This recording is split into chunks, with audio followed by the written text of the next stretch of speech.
Let's explore destructuring props, a cleaner way to extract props using ES6 destructuring syntax.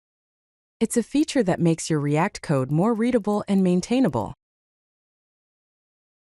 Let's look at the traditional way of accessing props.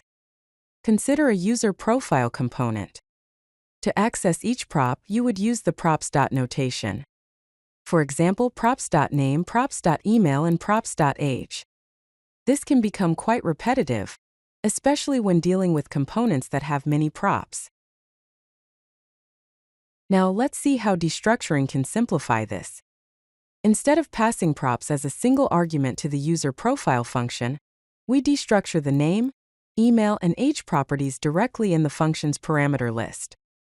This allows us to use these properties directly without the props.prefix, resulting in cleaner and more readable code.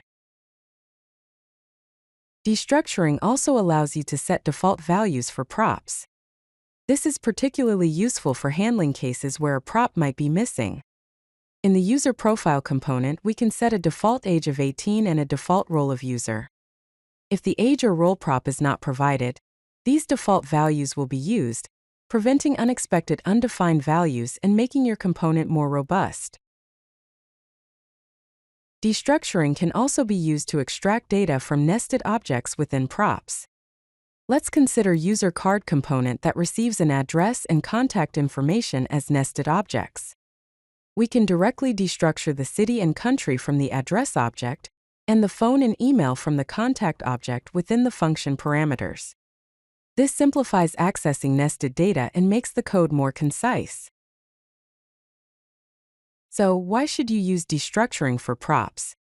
The first key benefit is cleaner code. Destructuring reduces the repetition of props.property access, making your code less verbose. The second key benefit is better readability.